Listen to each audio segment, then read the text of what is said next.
Ready to work at 9 a.m, ready to start my 12-hour day. I felt silly for that entire thing. I had to have cup noodles at some point during this video.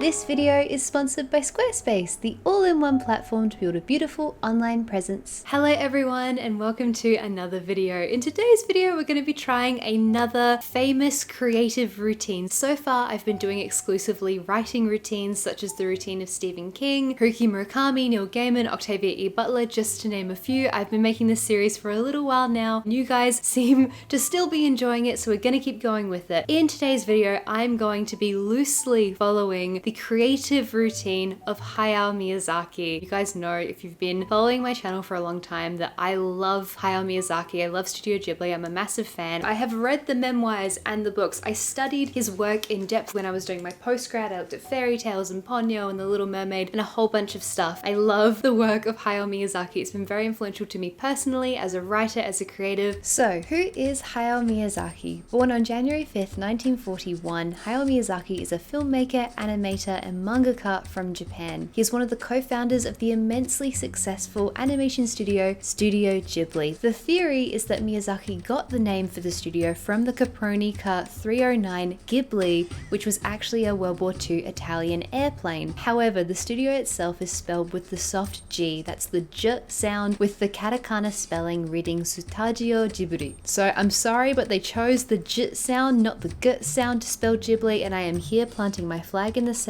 that regardless of the original inspiration of the name, the studio's name is Ghibli, not Ghibli. Please don't yell at me. Miyazaki is responsible for most of the studio's major successes, having created cinematic masterpieces such as 2001's Academy Award-winning Spirited Away, as well as countless other remarkable films like My Neighbor Totoro, Princess Mononoke, Howl's Moving Castle, Kiki's Delivery Service, and more. Miyazaki is famous for retiring and then unretiring. The last 3 of his films were all supposed to be his final film, and the most recent of these, The Boy and the Heron, was released this year. At age 82, he is now again apparently coming up with ideas for something new. Obviously, Hayao Miyazaki's routine would have shifted and changed over the course of his incredibly prolific career. However, from the research I've done online, here is a little look at some of the consistent things that he does. He rises at 6 a.m. each morning for exercise and coffee and arrives at Studio Ghibli by 9 a.m., often working Saturdays and holidays too. Hayao Miyazaki said, "I usually postpone the lunch break because when you eat lunch you get sleepy and tired. I eat around 3 p.m. and then I take a break, and I have a promise with my wife to leave the studio at 9 p.m. I love that little detail that his wife made him promise to leave by 9 p.m. at the earliest, as if that's an early time to leave. If you start work at 9 a.m. and you leave work at 9 p.m, that is a 12-hour day. That's a very, very, very long work day to be doing at least 6 days a week. Now, if you read the literature about Hayao Miyazaki, especially his collected essays, you can tell that he's an incredible hard worker, but he is also famously a bit chaotic. And in terms of the way Miyazaki normally makes movies, he splits the production process into 5 parts. Miyazaki usually had all of part A and most of part B in his head when the film was first announced. The images in part A would be lovingly and carefully drawn in some detail. Once Miyazaki began drawing part C, the film would go into full production. The background artists and the composition artists would have already begun, but now the animators were beginning. By the time Miyazaki started part D, he would begin having doubts about whether the 5 parts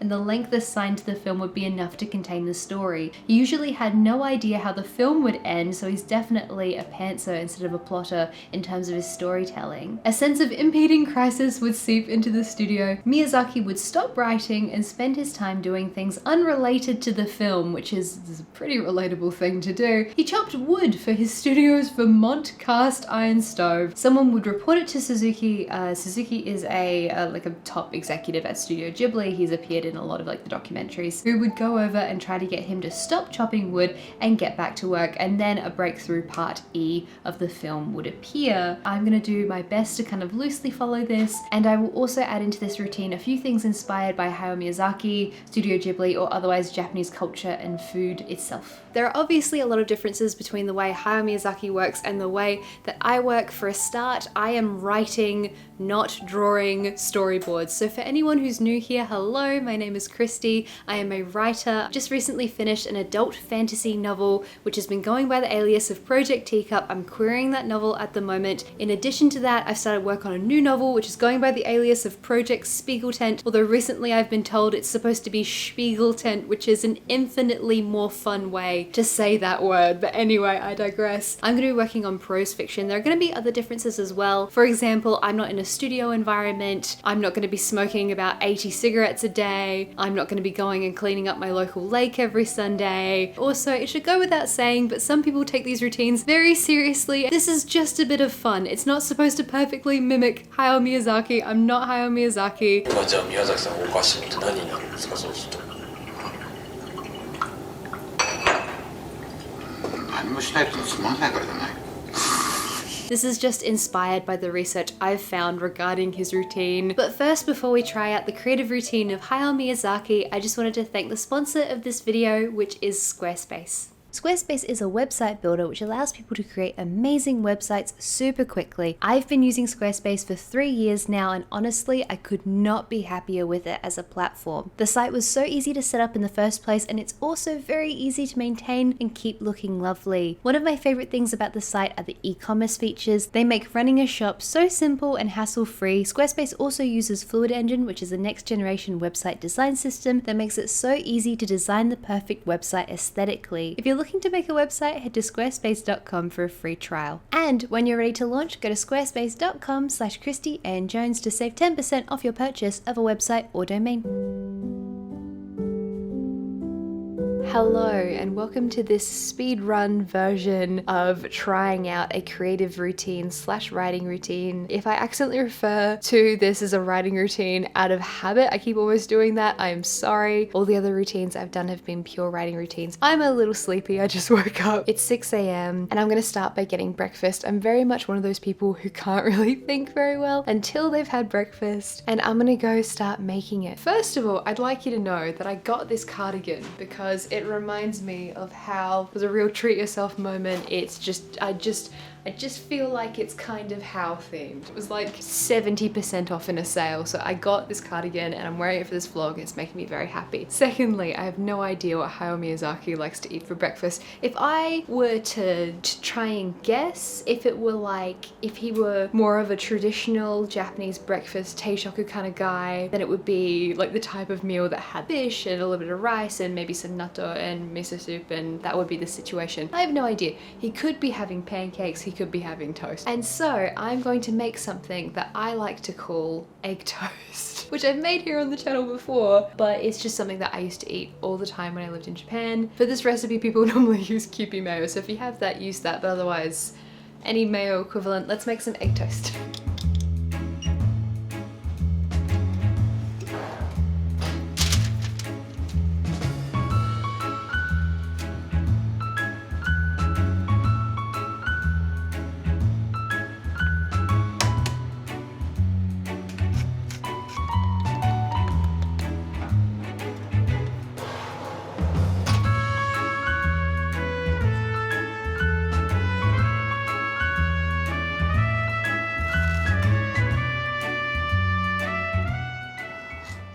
It doesn't explicitly say what time Hayao Miyazaki has breakfast in the morning. You would assume it's at some point between 6 a.m. and 9 a.m. It does say that he has his coffee and then he goes for a walk to get some exercise and he walks to Studio Ghibli. We don't have any coffee here. I don't actually drink it that often, so I never have it in the house. I think I'm gonna merge these two things together. I'm gonna go for a nice long walk. I've got heaps of time. I'm gonna grab a coffee on the way and then I'm gonna be back at my desk and ready to work at 9 a.m. ready to start my 12-hour day.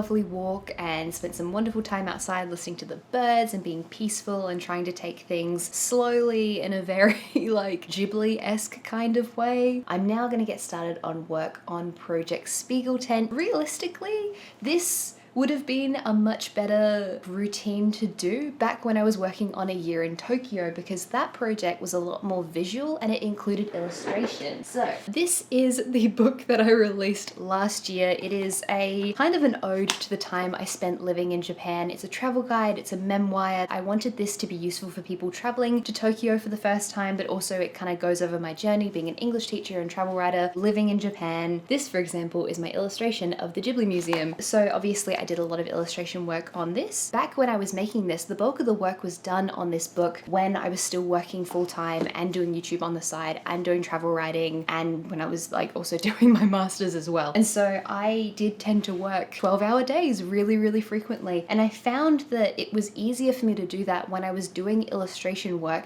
because it used a very different part of my brain to doing writing work and to doing the kind of work that I did in my marketing job. Can't remember what word count I was at in the last vlog, but currently my document is sitting at 3,326 words. I've written things, I've deleted things, I've done world building. We are in the very early stages of working on this particular novel.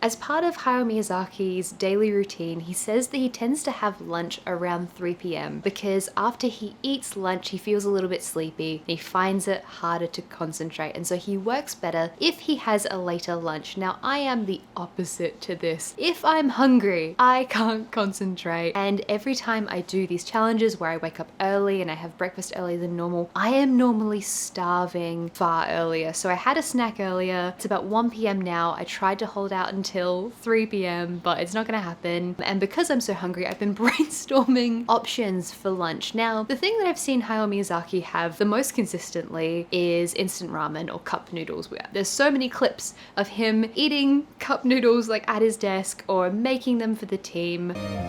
夜食は貧乏塩ラーメンと張り紙。今夜のシェフは監督自身です。時間が溢れてきたな。やばいんじゃないかな。やっぱり10個は限度だな。 So that was an option for lunch. I could have had cup noodles. There are cup noodles. So a different option that Miyazaki might have for lunch is a bento or some kind of like other Japanese food if they order in, whatever. Essentially, I'm using this as an excuse for me to get lunch from Nishiki, and it does the most authentic Japanese curry that I've had in Australia. The best Japanese food I've had outside of Japan was actually in Auckland. We got this like amazing bento, but anyway, off topic. Keeping the theme of today's vlog, we're going to have Japanese curry.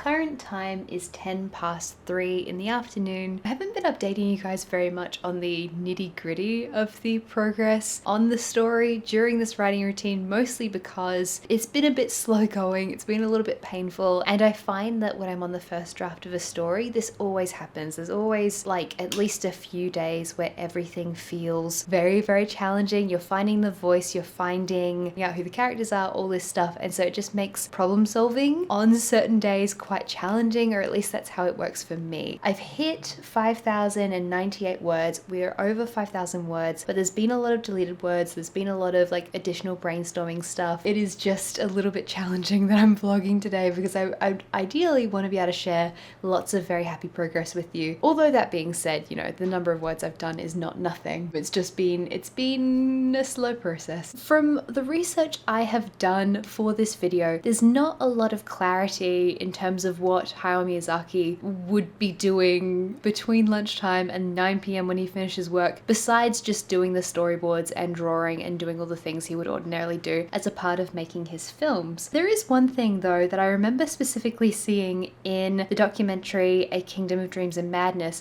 and that's Miyazaki and the staff at Studio Ghibli doing radio calisthenics. Now I love this so much. So the Japanese word for this is Rajio Taiso. I think it started with children doing it back in like the 20s or 30s. It's been around for a really long time in Japan. There's a few different versions of it. I'm obviously not an expert on this, but I've read little bits and pieces about it. I've seen primary school kids doing this as I've like walked past on my way to work. I'm pretty sure in Norwegian Wood by Haruki Murakami, there's a scene with the main character doing this. I think it's something that tends to be done in the morning. Again, I don't know. I didn't work at like a traditional Japanese company, so I never did this at work. And it happened at Studio Ghibli. I remember seeing it in the documentary, so I'm gonna go do some radio calisthenics. Why does it come up with crab rave 10 hours? You should do that. I should do that instead.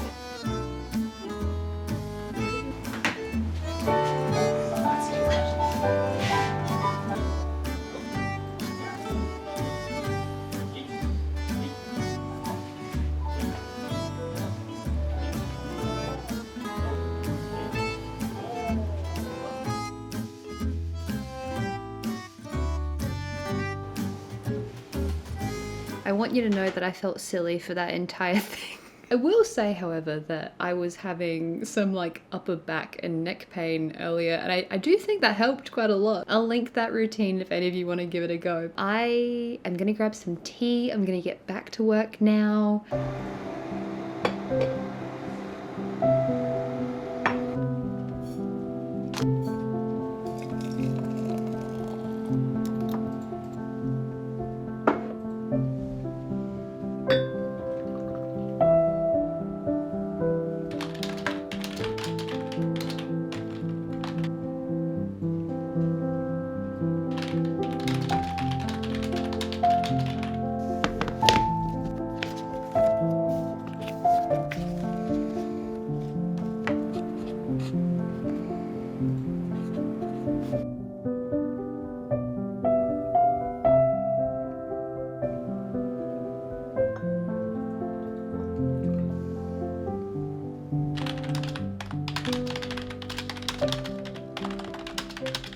So it is now 7:07 p.m. We've been working for 10 hours. We've got 2 hours left. 9 a.m. until 9 p.m.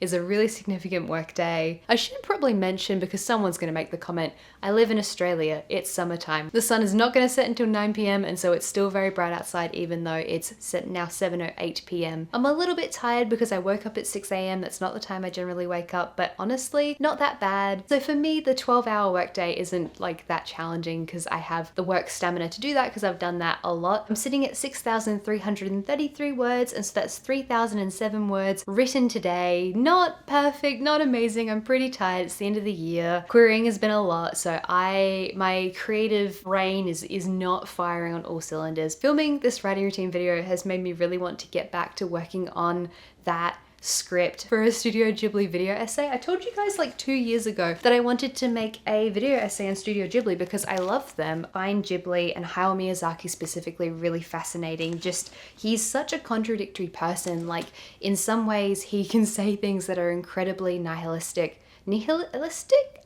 I realized I've never actually heard that word said aloud by anyone. Nihilistic? And then he goes and creates these movies with such amazing childlike wonder, and it's just, the whole thing is interesting. Anyway, I'm gonna go get dinner. I had to have cup noodles at some point during this video, so I'm gonna have cup noodles.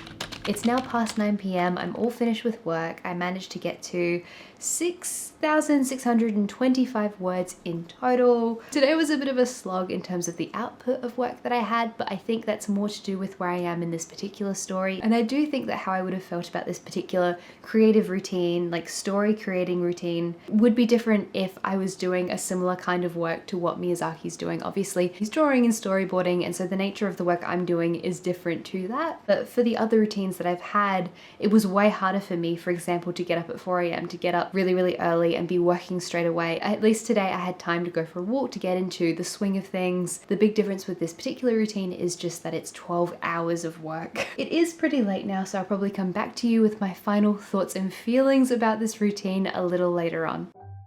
So, what did I think of Hayao Miyazaki's creative routine? This is kind of a uniquely messy week for me to be trying out this 12-hour routine for reasons that I'll hopefully be able to get into eventually. There's a lot of stuff going on at the moment, and I'm very glad that I chose to do this for just one day. So ordinarily, I do these creative routines, these writing routines for 3 days or a week. I did Virginia Woolf's journaling routine for a whole month because I really want to give these routines a red hot go, and I think the repetition of them is really important. And I knew that I just didn't have the spoons to do 3 12-hour days in a row. I think that that shows maturity. I think I'm getting better with my tendencies to overwork. I've lived like that for such a long time, for so many years at a time. Ideally, we could all get the amount of rest that we need. Basically, I don't advocate for overwork. You should not be overworking. Do not work 12 hours a day. I think I should also probably jump in here and say that because I know the majority of people who watch this video are going to be from Western countries with Western cultures such as Australia, the US, and the UK, that when we look at the behavior of someone from a very different culture to us, we need to factor in our own cultural biases and also ethnocentrism so that we don't judge them unfairly. In a vacuum, Miyazaki's routine might look a bit extreme. You might be sitting there thinking, why on earth would he himself specifically decide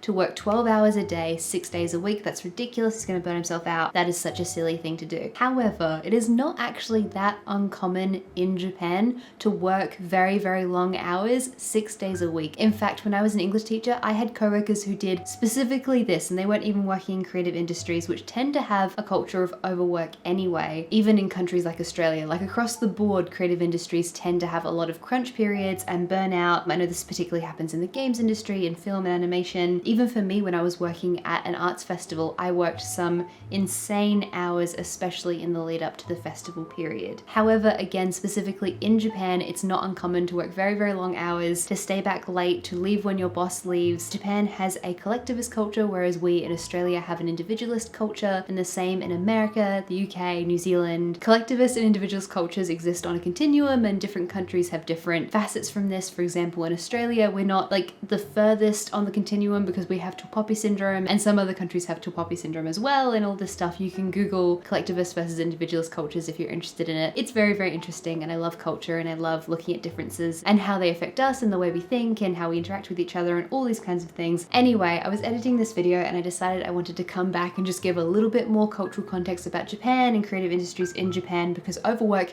is really common, and I believe strongly that you should not be working 12 hours a day or 6 days a week. But I did just want to say that it's not just Miyazaki doing this. He again, in a vacuum, this behavior would look like he's working like way too much. But if we look at like other creative industries in Japan and just Japan work culture specifically, there is a lot of people working very, very long hours. Anyway, that's the context I just wanted to pop in here. So as you were, back to the video. And this video kind of reiterates that for me because I got a lot of writing work done yesterday. I got a lot of creative work done, but I would be a lot more effective this morning and today if I didn't work for 12 hours yesterday doing my writing stuff in addition to obviously making this video. Thank you guys so incredibly much for watching this video, and also an enormous thank you to everyone over on Patreon for supporting the things that I make. I wouldn't be able to do this if it wasn't for everyone over on Patreon. Over there we have our book club, we have a Discord server, we have bonus videos, bonus content, so many different things over on Patreon. So if you want to support my work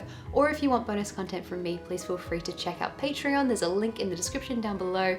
Take care everyone, and I will see you next time. Bye bye.